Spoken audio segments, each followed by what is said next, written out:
Okay, aku tak puas lagi balon PAS ni. Bismillah. Wandahi.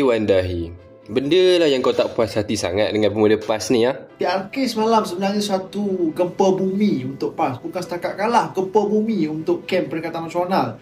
Kejap. Apa? Gempa bumi? Okey, sebelum aku jawab kau punya statement tu, aku nak tanya kau lah. Satu je aku nak tanya kau. Baru-baru ni, kita PRK ke kita PRN? Sebab kau punya hype tu macam kau menang pilihan raya negeri, padahal kau menang satu kursi dun je. Kepada saudara Wandahi, sedarlah korang sekarang ni cuma menang PRK dan tahniah di atas kemenangan tersebut. Kita menghormati keputusan yang rakyat memilih ni apa semua. Kita tak memperlekehkan suara rakyat. Macam mana result pilihan raya tu, itulah suara pengundi-pengundi. Dan terima kasih juga kepada 6,000 lebih yang sokong Ustaz Muhaimin Perikatan Nasional.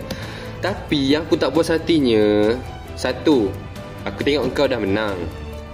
Puak-puak kau ni dah menang, tapi seolah-olah ada masalah hati. Dah menang tapi masih lagi serang PAS. Sebelum menang memang confirm lah serang PAS kan. Tapi lepas menang pun duk tembak-tembak lagi pemuda-pemuda PAS, duk tembak lagi parti PAS. Apa ni Wandahi?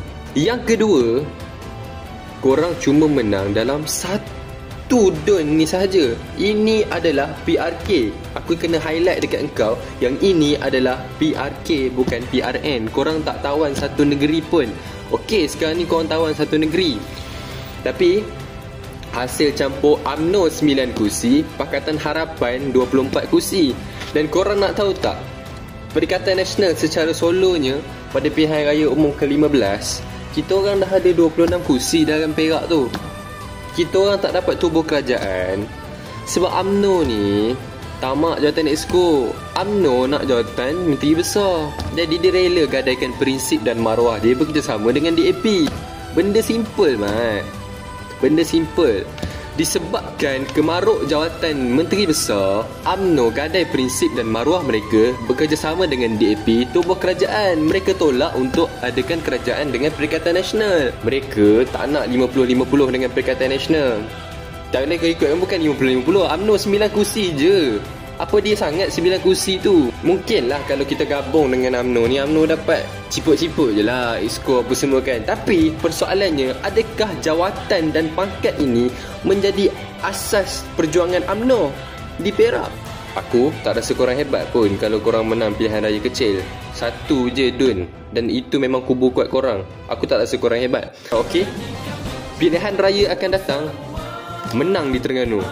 Weniak, menang di Terengganu. Tak payah menang, memang takkan menang punya. Okey, pilihan raya akan datang, dapatkan at least 10 kursi kat Terengganu.